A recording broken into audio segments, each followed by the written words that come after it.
Assalamualaikum warahmatullahi wabarakatuh. Alhamdulillahirabbil alamin wa bihi nasta'in ala umuri dunya waddin. Wassalatu wassalamu ala asyrofil anbiya'i wal mursalin sayyidina wa maulana Muhammadin wa ala alihi wa ashabihi ajmain. Amma ba'du. Yang terhormat Ibu Husnul Khotimah Magister Pendidikan selaku pengampu mata kuliah Micro Teaching.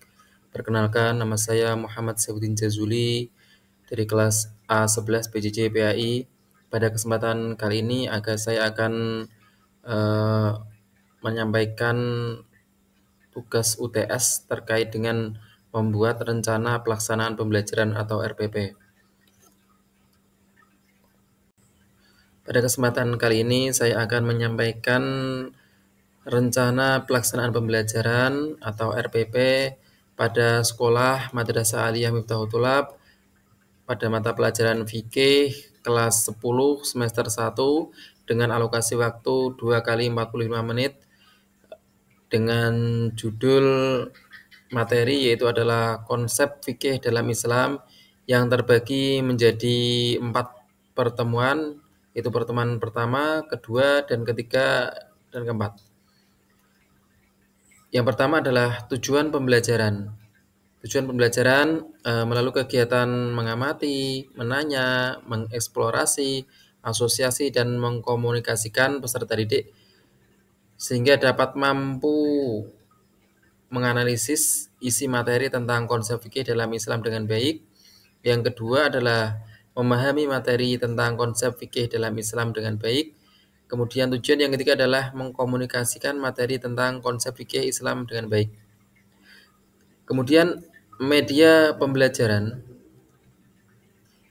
yang saya gunakan yaitu adalah yang pertama adalah worksheet atau lembar kerja siswa dengan alat atau bahan yaitu penggaris, spidol, dan papan tulis. Kemudian media yang kedua yang digunakan adalah lembar penilaian. Lembar penilaian ini berupa laptop fokus atau infocus. Kemudian yang ketiga adalah LCD proyektor atau slide presentasi, itu menggunakan internet. Kemudian yang kedua adalah kegiatan pembelajaran. Pada pertemuan yang pertama kali ini yang kegiatan diawali dengan pendahuluan, yaitu dengan cara peserta didik memberi salam dan membimbing siswa berdoa. Kemudian langkah yang kedua adalah guru mengecek kehadiran peserta didik dan memberi motivasi atau yel-yel atau ice breaking. Kemudian yang ketiga adalah guru menyampaikan tujuan dan manfaat pembelajaran tentang topik yang akan diajarkan. Kemudian yang keempat adalah guru menyampaikan garis besar, cakupan materi dan langkah-langkah pembelajaran. Itu untuk kegiatan pendahuluan. Kemudian yang kegiatan inti terbagi menjadi 5. Yang pertama adalah kegiatan literasi. Kegiatan literasi ini peserta didik diberi motivasi dan panduan untuk melihat, mengamati, membaca, dan menuliskannya kembali. Mereka diberi tayangan dan bahan bacaan terkait materi konsep fikih dalam Islam.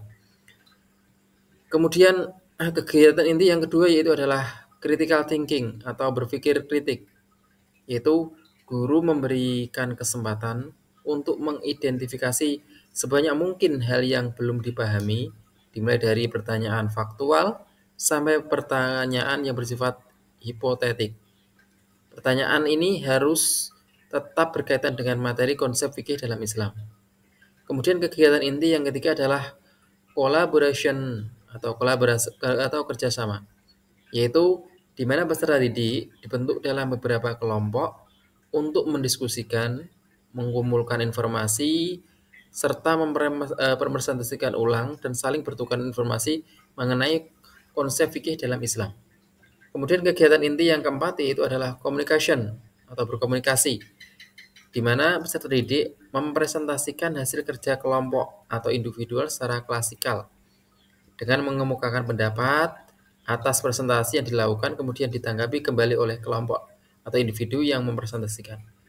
Kemudian kegiatan inti yang kelima yaitu adalah creativity atau kreativitas, di mana guru dan peserta didik membuat kesimpulan tentang hal-hal yang telah dipelajari terkait konsep fikih dalam Islam.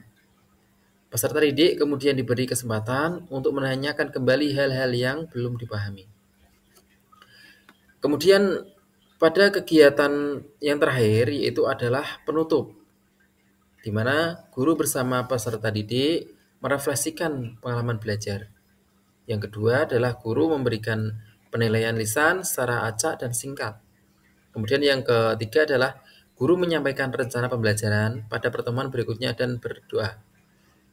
Kemudian langkah yang ketiga atau C yaitu adalah penilaian atau hasil pembelajaran. Penilaian sendiri di sini ada 3 penilaian. Yang pertama adalah penilaian sikap, yaitu melalui lembar pengamatan.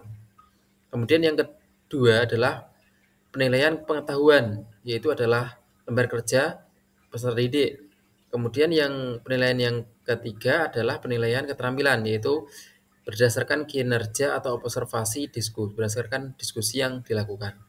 Demikian penjelasan terkait dengan rencana pelaksana pembelajaran mata pelajaran fikih kelas 10 Madrasah Aliyah Miftahul Thalab, Desa Cengkalseu, Kecamatan Sukolilo, Kabupaten Pati, Jawa Tengah. Demikian yang perlu saya sampaikan, kurang lebihnya mohon maaf. Wallahu muwaffiq ila aqwamit thoriq. Wassalamualaikum warahmatullahi wabarakatuh.